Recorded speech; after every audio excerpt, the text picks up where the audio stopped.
good evening. Thank you for joining us here on this Thursday. You're watching India Tonight. I'm Navetna Prabhu, and joining me on the show is my colleague, like always, Sumita Karir. In fact, tonight, the both of us put the spotlight on how the Trump tantrum continues. And for India, the timing, of course, could not be more critical. But let's also talk about how, all converging, just as India is trying to hold its growth story together, the warning is unambiguous. Unless India reforms, the cost will not just be measured in balance sheets and trade data, but in livelihoods as well.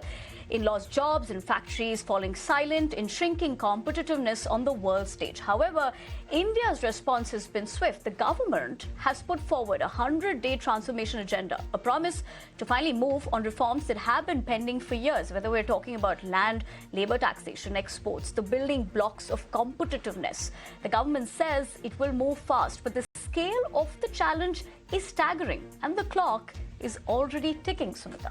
Absolutely, Navedna, but it is important to consider the backdrop as well, where lakhs of jobs are already feared to be at risk as global demand weakens. Migration from villages that continues to swell our cities and stretching infrastructure and services to their limits. Agriculture returns remain stubbornly low, and that leaves farmers trapped in cycles of debt and distress. Inequality, meanwhile, is widening, and that's threatening social stability. And even where reforms have been announced, while the enforcement of rules and regulations, that still leaves loopholes wide open.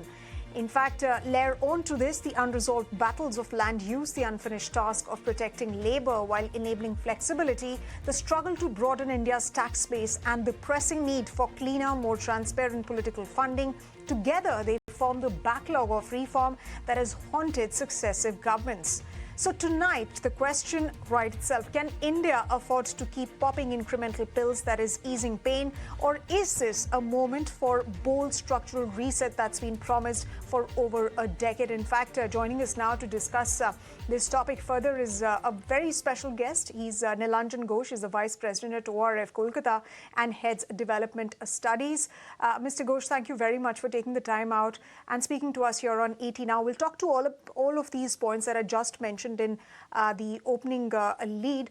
But let's first understand the impact of these tariffs. How much of the GDP loss will India be will India be facing as a result of these additional tariffs, for whatever duration they last? And is this clarion call that the government has given for 100-day transformation, is this just focused on incremental fixes instead of addressing deep-rooted structural reforms? First of all, thanks for calling me. As far as macroeconomic growth is concerned, I don't think that the impact is going to be substantial. Rather, it's going to be marginal. This is also because of the fact that if you really look at the size of the exports to US, which is to the tune of, say, 87 billion US dollar, that barely accounts for at most 2% of the GDP. And even if that gets affected, there are counteractive measures that India is already taking. Maybe, in fact, the projected growth can come down in the short run. We have this projection of 6.5%. It might come down to, say, 6.4%, 6.3%. But let's not forget the fact that India is not essentially an export, never encountered an export-driven growth. It has always been a domestic private consumption-driven growth ever since liberalization. So 55 to 60% of the GDP the last 2 decades has been contributed by domestic private consumption. And if you really look at or plot a graph of the GDP growth and consumption growth, you will find a clear co-movement between the two. Now, given this, the fact remains that consumption demand in India or this growth in consumption demand has been quite organic in nature. Rather, many other economies wanted to move towards this kind of a force, like China. China wants to move towards, say, the final consumption demand to around 55 to 60% of the GDP. They are stuck at around 40 to 45%. But this happened quite organically in India. So if I look at US share in the Indian exports, it's to the tune of 18 to 20%. And many may feel that there might be a severe impact on some of these export numbers. But there are certain commodities which have what we call in economics inelastic demand. Just as suppose when you talk about, to a certain extent, diamond and gold jewelry, or even say the pharmaceutical segment. So there might not be substantial impact in those segments. Of course, there are other sectoral concerns which remain there, but and those sectoral concerns need to be counteracted with other measures. In fact, we need to think about in some way or the other getting on with the FTA with the European Union. We need to, in fact, already there is we are thinking of boosting our textile exports and textile business with 40 other nations. So these are some of the critical counteractive measures that really need to be put in place if we have to combat this sectoral impact of 50% 50% tariff that has been imposed by the Trump administration.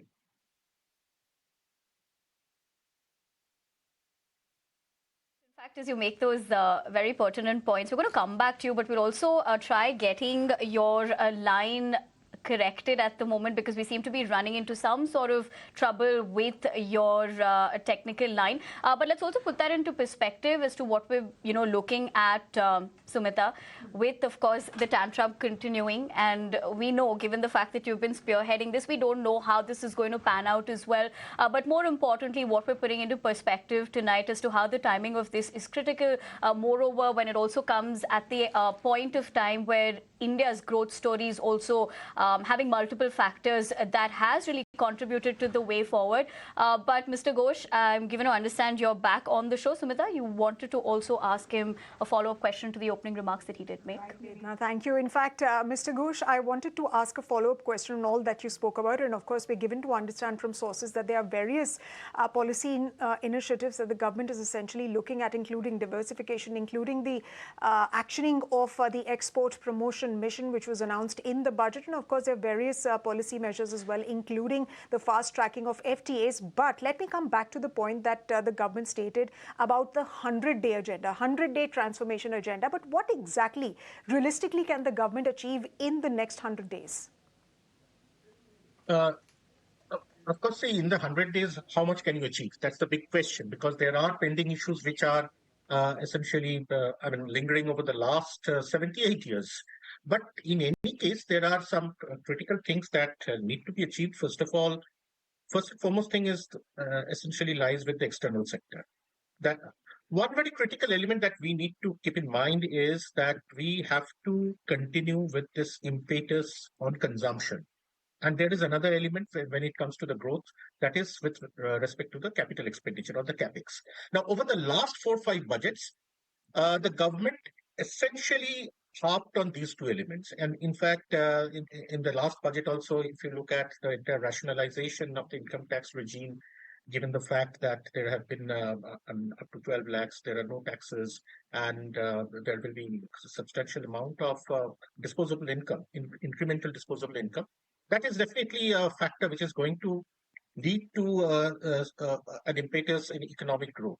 But on the other side, we need to continue with some other elements. Our contribution in the global value chain in the GVC is substantially low. We are not, as far as our MSMEs are concerned, they are not really competitive. One of the reasons why, in fact, we had to come out of the RCEP, Regional Comprehensive Economic Partnership, which we came out, in fact, in 2020, if you recall. One of the reasons was that we wouldn't have been adequately competitive to fit into the ASEAN value chain. Now, if we have to do that, we need to think of some better schemes.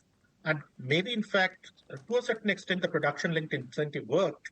There have been some success stories in there, but we have to think of some special schemes for these MSMEs in the form of the PLIs, in which are absolutely catering to their needs, which can lead to certain amount of resources efficiency and can increase the labor productivity, because our labor productivity is substantially lower than, suppose, whether we talk of South Korea, whether we talk of Vietnam, or whether we and forget about China. So this is one very critical element. Of course, on the other side. Right. When you talk about those critical elements and how you are also putting that into perspective, sorry for interjecting you there, but taking a cue from what you also did state, and given where we stand today, do you see appetite for real structural reforms, or will we get only incremental fixes? In 100 days, well, structural reforms, yes, there might be some. In what sense? That's the big question. Now, structural reforms, if I talk about, say, agriculture, we need structural reforms in agriculture, major structural reforms in agriculture. But for that, you really need that kind of an intent, that kind of adaptability in the system. And in any case, even for the reforms for whom, that is also the big question. So last time, in fact, we tried out the farm laws, and practically, in fact, there were huge protests. In any case, there are fundamental inefficiencies in agriculture, which essentially also feeds on to the secondary sector, because often agro-based industries there are primary and secondary linkages to a certain extent that in some way the other pulls back other sectors as well. Now, one very critical element which we have to think about as far as India is concerned is that as far as our workforce is concerned, we never had this transition from the primary or the agricultural sector to manufacturing or the secondary sector to the services of the tertiary sector. The entire system got catapulted from the primary to the tertiary of the services sector, because manufacturing never grew to that extent. Never actually was not able to absorb the surplus labor that still exists in the agricultural domain. So naturally, we have a huge number of the workforce employed in informal services. Now, the important issue is that how do we create a productive human capital out of the massive youth capital that exists, the demographic dividend. So there, in fact, we need real structural reforms in terms of skilling, in terms of new age skilling as well, which can really enhance the productive capacity and the productivity of this labor. So it's the important issue is converting workforce, or suppose say the youth capital, to proper productive human capital. Right. Right, Mr. Ghosh. So as you talk about, reforms that need to be undertaken so far as skilling initiatives go, and we have seen very many companies have decided to sort of lay off individuals, lay off employees because they're not trained for the AI age. What can the government do so far as these reforms are concerned? Because we have seen these announcements by the government, being made in the sphere of skilling people, skilling in India, starting up in India. All of these initiatives have been planned. So where have these initiatives failed really as far as addressing the skilling challenge is concerned? Because like you said, these reforms are not new. The need for these reforms is not new. It's been going on. There's been a demand to incorporate and implement these reforms since the past many decades. So where are the gaps really, especially when it comes to skilling? Well, first of all, things have changed very fast over the last 30 years, I would say. It so happened that by 2000 we had the IT revolution, and eventually we are now having IR4, Industrial Revolution 4, and we have to move towards IR5. That is Industrial Revolution 4 with a human face. But in any case, we always feel threatened whenever, in fact, there is any kind of technological revolution happens, and we feel that it's going to affect employment, it's going to affect, it's not going to have the social face. But the fact remains that whenever these kinds of disruptive innovation happens, and which we are scared of, there is always a new set of jobs also emerge along with it. So there was a point in time when it was thought of, when computers came, that it's going to displace labor. It's going to displace, going to create more unemployment in the system. But it created a new breed of jobs. Similarly, with IT, with the artificial intelligence, it's going to create a new breed of jobs. Possibly those old jobs, it's going to get outmoded over time. And in certain senses, what AI will do is, or it's already doing, it's essentially removing the lower end part of it, the lower end jobs. So naturally, you need the higher skill set or the higher end jobs. At the same time, it is also prone to improve human productivity. So these are certain things that we have to keep in mind. So the new age skill sets are something that we need, and because the new age sectors are also emerging with technology. So if we have to meet the challenges of tomorrow, we have to prepare for today. So we are left, if we have to think of 2047 as Viksit Bharat, then we have to start from today itself. And we have started. Actually, we have started the process. So the important issue issue is that there are certain important elements that we have, suppose in the form of very organic elements. We are a consumption-driven economy, a consumption-driven growth model, which happened organically. We have to move towards an investment-driven growth model. Investment also needs to be another critical force. But at the same time, if we have to do that, then there are certain enabling conditions that we have to create, and those enabling conditions can be created if we are endowed with a huge youth dividend. We have to convert that to productive human capital. We are endowed with natural capital. We have to productively use them and not destroy them, because this forms another basis for productive efficiency. C, we are already creating physical capital through capital expenditure. And D, we have deeply entrenched culture, ethos, which form the basis of a social capital. So we have all the four elements which can take us to the very next level. That is human capital, physical capital, natural capital, and social capital. We just need the right form of governance mechanism. Perspective, we have those four elements, but of course, clearly, given the aspect of as to how we're going to be navigating it. But the government has been big on capex. So now shifting the policy towards consumption, what's your purview of that? Essentially, how do you look at that also pan out? Well, it's already happening. Now, it's not the only problem that we have is there are certain good things about consumption-driven growth. But because in any case, you are not really dependent on the external economy, just as there might be shocks, just as this is a shock, right? It might so happen that, say, some of your other major consumers in the global economy might also get into some kind of other shock. So that really affects your growth. So if you have a robust domestic consumption base, that sustains your growth momentum. And that is what is happening in India. But the fact remains that you cannot rely on one source of growth.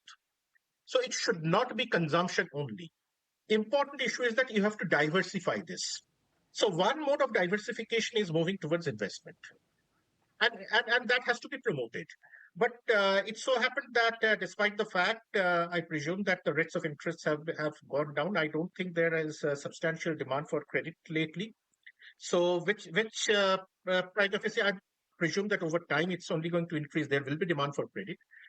The other element is with respect to FDI flows. Now, here also, in fact, you have to create these enabling conditions. You talk about business environment, ease of doing business. Let's not use the term ease of doing business now, but let's business environment. And when you have these factors in place in the form of a huge domestic market, you have a huge, cheap human capital, and which need to be skilled to be converted to human capital. If you have public expenditure in the form of capital expenditure, which reduces, to a certain extent, certain things are being taken care of by the public goods, which reduces your entire transaction cost of doing business, which government has moved now and are doing it quite a bit over the last 4 or 5 years. Then, in fact, there is a natural tendency for investors to move towards that destination. Right. So that is why it is often stated that if you address these four conditions, human capital, physical capital, and natural capital, naturally financial capital also flows to that destination.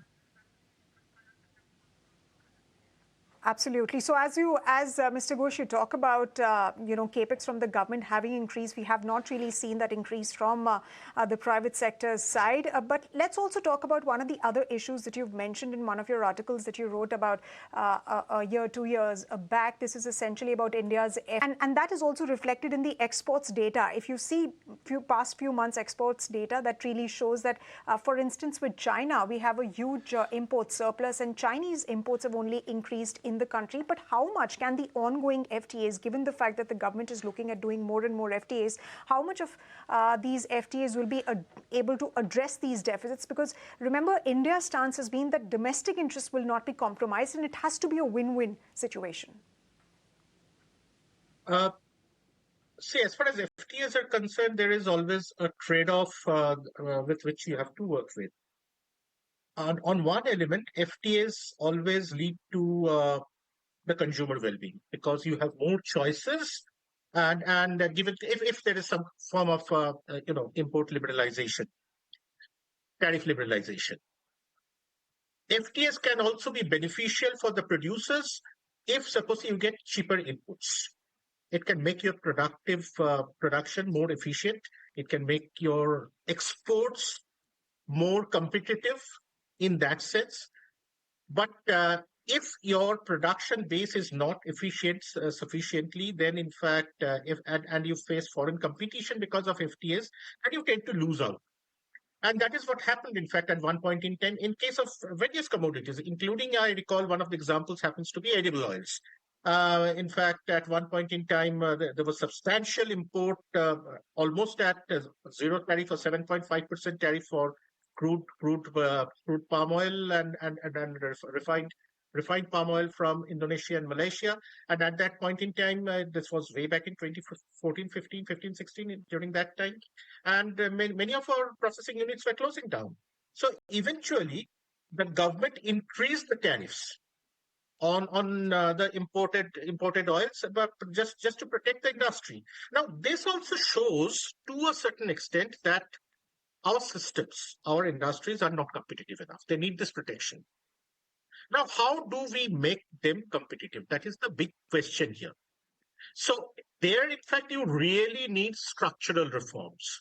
You really need incentives, either in the and development of skill sets, development of better capex, better machineries, better productive capacities, so that it is not only about increasing the human productivity. It's about increasing the X factor, what we call the total factor productivity of the economy as a whole. And see, there are also some major costs that we face in this process. Possibly, I don't know, one of my colleagues actually wrote this paper. There are 26,000 laws that exist, in fact, whether in the domain of the center or the states, by way of which you can be jailed through any kind of flouting of the norms. So the title of the paper, I distinctly remember, it's Jail for Doing Business. So that substantially increases the transaction cost. So there should be other forms of penalties. There should be other ways of making people comply. But if the cost is so high that an entrepreneur is going to be jailed for the minimum mistake, that increases, and that essentially, to a certain extent, deters the flow of investments as well. So these are some of the important issues that need to be addressed, and these are some of the structural issues as well, and institutional issues. That, Mr. Ghosh, in fact, as you put that in a nutshell, that is definitely the need of the hour. But for the moment, both Sumita and I want to thank you very much for taking the time out and joining us this evening here on India Tonight.